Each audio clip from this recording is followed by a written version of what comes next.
नमस्कार मित्रमैत्रिणींनो, आपल्या यूट्यूब चॅनलमध्ये तुमचं खूप खूप स्वागत आहे. चला तर मग आजच्या आपल्या पुढच्या भागाला सुरुवात करूया. थांब, निकिता मागे वळून बोलते.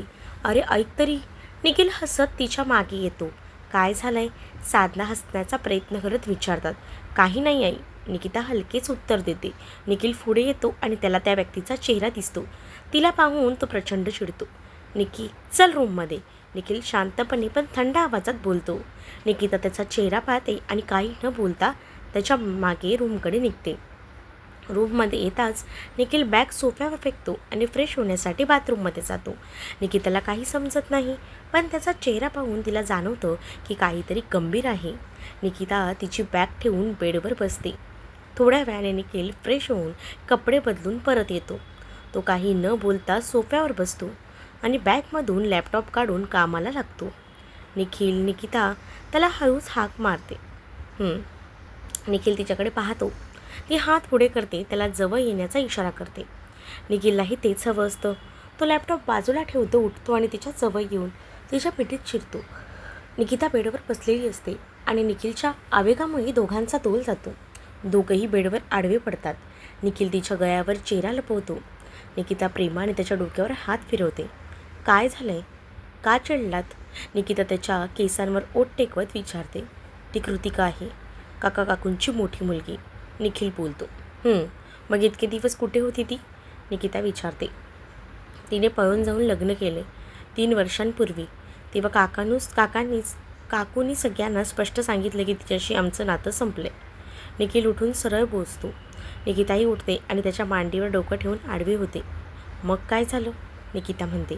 काकूंनी सांगितलं, पण आम्हा भावांना हे मान्य नव्हतं. मी आणि यश तिला भेटायला गेलो, तेव्हा तिच्या नवऱ्याच्या कुटुंबाशी आणि आमच्यात वाद झाला. त्यात यशला तिच्या नवऱ्याने आणि त्याच्या भावाने डोक्यावर मारलं. त्यामुळे आजही यशला औषधं घ्यावी लागत आहेत. नाहीतर त्याला किती त्रास होतो हे तुला माहिती आहे. मग मी कसं शांत राहणार? मीही तिच्या नवऱ्याला मारलं. निखिल डोळे घट्ट बंद करतो.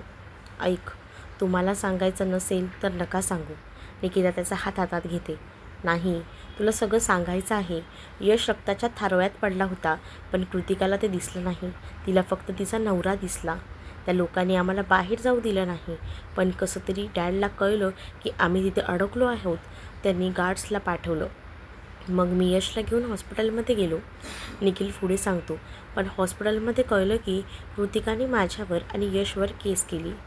आमच्यामुळे तिला आणि तिच्या कुटुंबाला धोका आहे असं तिचं म्हणणं होतं.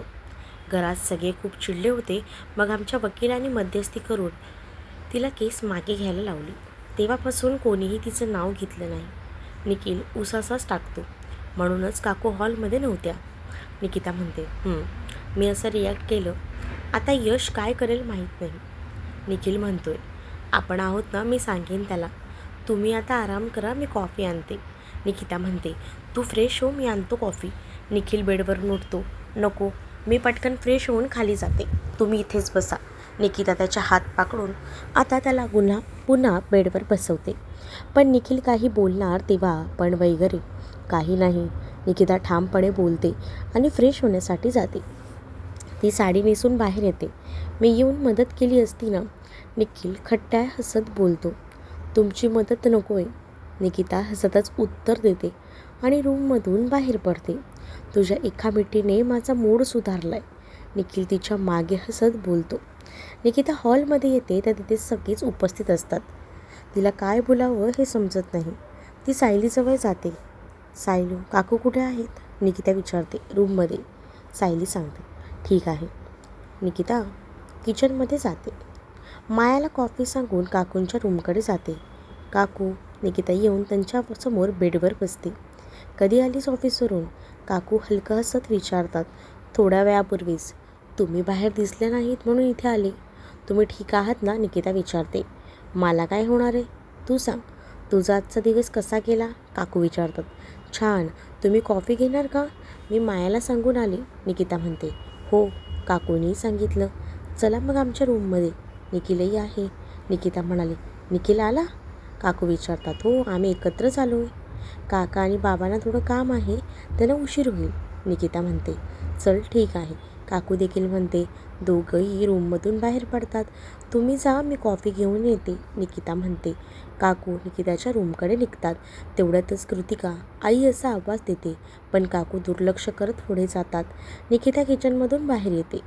आई, बाबा आणि काकांना उशीर होईल, निकिता साधनांना सांगते. अच्छा, निखिल चिडलाय का, साधना विचारते. हो, म्हणजे थोडासा, निकिता अडखळतच बोलते. जा, ठीक आहे, साधना म्हणते. निकिता निघून जाते. ही दादाची बायको आहे ना, कृतिका विचारते. हो, आजी म्हणतात. मम्मी, मी वहिनीकडे जाते, सायली म्हणते. मी इथे कधीपासून बसले, तू एक शब्द बोलली नाहीस, कृतिका नाराज होऊन बोलते. सायली काही न बोलता निघून जाते. तूही जर रूममध्ये, बायाला झोप येत असेल, मी तुम्हा दोघांसाठी जेवण पाठवते, साधना म्हणतात. माया, आजी आवाज देतात. हो आजी, माया तत्परतेने येते. गेस्ट रूममध्ये घेऊन जा, आजी बोलून निघून जातात. त्यांच्या डोळ्यात पाणी जमा होतं. साधनाही काही न बोलता निघून जातात. चला, माया म्हणते. आता ही का आली काय माहिती, काकू चिडून बोलतात. काकू, तू तणाव घेऊ नकोस, निखिल म्हणतो. दादा बरोबर बोलतोय, काकू प्लीज तू तिच्याशी काही बोलू नकोस, तिच्यासोबत आशीही आहे, सायली म्हणते. आशी, निखिल न समजून विचारतो. तिची मुलगी, सायली म्हणते. त्या लहान मुलीमुळे मी गप्प आहे, नाहीतर तिने माझ्या निखिल आणि यशशी जे वागणं केले ना, तिला मी घरात पाय ठेवू दिला नसता, काकू म्हणते. काकू, आशीचं काय चुकलंय, हे सगळं दीदीमुळे झालंय, सायली म्हणते. हो काकू, आता काही बोलू नका, थोड्या वेळात बाबा आणि काका येतील, मग बघू, निकिता म्हणते. आताच काय यावं लागेल तिला, आपण सगळे इथे आणि तिच्या घरी आनंदात होतो ना, काकू म्हणतात. आता कोणीच काही बोलत नाही आहे. काकू खरंच बरोबर बोलत होता. रात्री सगळे जेवणासाठी बसले होते. विजय आणि काकांना कृतिका घरी आल्याचं कळलं होतं, पण ती अजूनच रूममधून बाहेर आली नव्हती. यश नुकताच बाहेरून आला होता. तो फ्रेश होऊन सगळ्यांसोबत जेवणाला बसला. त्याला अजून काहीच माहीत नव्हतं. निखिलही बसला होता. निकिता किचनमधून सगळं आणून टेबलवर ठेवत होती. आजी मायाला हळू आवाजात सांगतात कृतिकाला बोलवून आणायला. तर वहिनी, तुला कधी टाईम आहे, आपल्याला शूटला जायचं आहे ना, यश म्हणतो. तुझ्या दादाला विचार कधी टाईम आहे, निकिता नाक मुरडतच म्हणते. कारण मागे निकिता पूर्ण तयार झाली होती, पण निखिल तेव्हा खूप रोमॅन्टिक मूडमध्ये होता. त्याने तिला कुठेच जायचं नाही दिलं होतं. दादा, मी कधीपासून बोलतोय, येत्या रविवारी फिक्स जायचा, हां, यश म्हणतो. ठीक आहे, जाऊया, निखिलही म्हणतो. वहिनी, तुझं आता कॉस्ट्यूम मी रेडी ठेवतो. दादा, तुला फोटो काढायचे असतील तर तू तुझं कॉस्ट्यूम बघ, यश ॲटिट्यूडमध्ये बोलतो. सगळे हसायला लागतात. निखिल त्याला लूक देतो. तेवढ्यात छोट्या बाळाचा हसण्याचा आवाज येतो. सगळेच तिकडे बघतात. आशीला बघून सगळ्यांच्या चेहऱ्यावर हसू येतं, पण कृतिकाला बघून ते कमी होतं. यश तर रागाने लाल झाला होता. कृतिका त्यांच्या जवळ येते. तू इथे कशाला आलीस, यश रागात ओरडतो. तो पुढे काही बोलणार तेव्हा निकिता त्याचा हात पकडते आणि शांत राहायला सांगते. यशचा आवाज ऐकून आशी ओठ बाहेर काढून रडायला लागते. वहिनी, ही यश बाळ घाबरतंय, आता नको बोलू, निकिता समजावत बोलते. यश आशीकडे बघतो. ती रडत होती. मग तो काही न बोलता खुर्चीवर बसतो. कृतिका आशीला शांत करते आणि निखिलच्या बाजूच्या खुर्चीवर बसते. निकी, माझं जेवण रूममध्येच घेऊन ये, निखिल खुर्चीवरून उठतो. दादा, तू बस, मी जाते, कृतिका नाराज होऊन बोलते. निखिल म्हणतो. दोघंही बसा, आपण जेवण करू, बोलूया, विजय म्हणतात. मग निखिल जेवायला बसतो. निकिता येऊन त्याच्या दुसऱ्या बाजूला बसते. कोणी काही बोलत नाही, फक्त आशी बडबड करत होती. सगळ्यांचं जेवण झालं. निखिल उठणार तेव्हा दादा, कृतिका त्याचा हात पकडते. निखिल रागात ओरडणार, पण आशी लहान तोंड करून त्याला बघत होती. आता निखिलला काही बोलता येत नव्हतं. तो कृतिकाचा हात झटकून निघून जातो. त्याच्या मागे यश आणि सायलीही जातात. कृतिका रडायला लागते. मम्मा, नको रडू, आशी तिचे डोळे पुसते आणि तिला मिठी मारते. कृतिका, तिच्यासमोर रडू नकोस, ती झोपली की बोलूया. विजय उठून आशीच्या डोक्यावर हात ठेवतात. निकिता आणि काकी मिळून सगळं आवरतात. आशी कृतिकाला बिलगून होती. निकिता सगळं आवरून बाहेर लॉनमध्ये येते. निखिल इकडून तिकडे फिरत होता. यश रागाने काहीतरी बोलत होता आणि सायली त्याला समजावत होती. अहो, बाबांनी बोलवले, निकिता म्हणते. पण निखिलच्या मध्ये जायचा इरादा दिसत नव्हता. यश, सायली, तुम्ही चला, निकिता म्हणते. यश आणि सायली आत जातात. निकिता निखिल जवळ येते. चला तुम्हीही. निकिता त्याच्या हाताला वेगा घालते. आता तू एवढ्या प्रेमाने बोललीस, मी कसं नाही बोलणार आहे. निखिल तिच्या कपाळावर चुंबन घेतो. काहीतरीच तुमचं. निकिता त्याच्यापासून बाजूला होते. ते दोघंही आत येतात. सगळे बसले होते. आशी कुठे दिसली नव्हती. निकिता आणि निखिल येऊन सगळ्यांजवळ थांबतात. सांग कृतिका, अचानक आज का आलीस? काका तिच्यावर नजर रोखून विचारतात. ते मला तुमची आठवण येत होती. कृतिका अडखळतच बोलते. आजच का आठवण आली? यश रागात बोलतो. यश, अरे चुकलंय माझं, मला मान्य आहे. एकदा माफ कर ना दादा प्लीज. चूक झाली आहे माझी. कृतिका रडत त्यांच्याजवळ येते. माझं नाव पण घ्यायचं नाही तू. यश चिडून बोलतो. मला माझी चूक मान्य आहे. मी आता तुमच्यापासून लांब राहू शकत नाही आहे. कृतिका म्हणते. आजची रात्र राहायचं, उद्या सकाळी तू तुझ्या घरी जायचं. काकी म्हणतात. आई असं नको बोलूस. मोठी आई, तू सांग ना आईला. कृतिका रडत साधनाचा हात पकडते. तुझा नवरा तुला त्रास देतोय का? विजय म्हणतो. नाही, ते तर खूप चांगले आहेत. माझ्यासाठी ते तुम्हा सगळ्यांची माफी मागायलाही तयार आहेत. कृतिका म्हणते. मग तुला आमची काय गरज? राहा त्याच्यासोबत. यश म्हणतो. आजी त्याला ओरडतात. हिला इथून जायला सांगा, नाहीतर मी काय करेन ना मला पण माहीत नाही. यश ओरडतो. मला एक संधी देऊ शकत नाही का प्लीज? कृतिका रडत बोलते. आई मी म्हणते, ती एवढं बोलते तर राहू द्या तिला. साधना म्हणतात. आजीला सांगू लागतात. विजय काय करायचं? आजी म्हणतात. कृतिका राहतो इथे, तुझ्या हक्काचं घर आहे आणि ते कोणी नाकारू शकत नाही आहे. विजय बोलून रूममध्ये निघून जातात. आता रडू नको, तुझं रडणं बघून आशीचा चेहरा बघ कसा झाला आहे. आजी तिच्या डोक्यावरून हात फिरवतात. कृतिका रडत त्यांना बिलगते. शांत हो बाळ, रडू नकोस. साधना म्हणतात. थँक्यू मोठी आई. कृतिका देखील म्हणते. जा आता रूममध्ये, आशी एकटी आहे. आजी म्हणते. कृतिका निघून जाते. एवढं कठोर होऊ नका. झाली असेल तिची चूक, मान्य आहे. तिची एक चूक आपण झाकून घेऊ शकत नाही का? आजी सगळ्यांवरून नजर फिरवतात. आजी तिच्या चुकीमुळे यश ताताच्या जीवावर बेतलं असतं. सायलीच म्हणते. मोठ्या बाबाने निर्णय घेतलाय. यश तिला समजावत बोलतो. काका. सायली आणि यश निघून जातात. तर निखिल, तू काहीच बोलला नाहीस. आजी फक्त आशीमुळे गप्पा आहे मी. आता ती इथे राहते तर तिला सांगून ठेवा, माझ्याशी बोलण्याचा प्रयत्नही करायचा नाही. निखिल सांगतो. निखिल बरोबर आहे. राहायचं असेल तर शांत राहा म्हणावं तिला. काकी चिडून बोलतात. बरं ठीक आहे, तुम्ही दोघंही शांत व्हा. निकिता म्हणते. घेऊन जा त्याला रूममध्ये. आजी हसत बोलतात. अहो जा बरं रूममध्ये. निकिता त्याला दटावत बोलते. तुला सोडून कसं जाऊ? निखिल डोळे मिचकावतच बोलतो. हां, आता तिच्याशिवाय झोप येत नाही तुला. आजी चिडवतात त्याला. आजी ती रात्रभर झोपूच देत नाही. निखिल देखील निर्लज्जपणे सांगत असतो. मी का? तुम्हीच एकतर लवकर मन भरत नाही आणि मला बोलताय. निकिताचे पुढचे शब्द घशातच अडकतात. जा तुमच्या रूममध्ये. आजी दटावत बोलतात. मग दोघंही रूममध्ये पळतात. निखिल रूममध्ये येऊन दार लॉक करतो. काय बोललीस? माझं मन भरत नाही. आता तुला दाखवतो माझं मन. निखिल तिच्याजवळ येतच बोलतो. खरंच बोलत होतं मी. निकिता त्याच्या डोळ्यात बघून बोलते. अच्छा. निखिल तिला उचलून बेडवर घेऊन जातो. तर निखिल आज नको. निकिता त्याच्या कुशीत शिरते. का? आता तर तुझा मूड झाला होता ना. निखिल तिच्या कपाळावर चुंबन घेतो. पण आता नको ना. निकिता ठीक आहे. निखिल तिच्या गालावर चुंबन घेतो. Thank you baby. निकिता त्यालासुद्धा आता किस देते. माझ्या निक्कीसाठी काहीही. निखिल तिला घट्ट मिठीत घेतो. निखिल लवकर उठला. निकिता त्याला बिलगून झोपली होती. Good morning Nikki.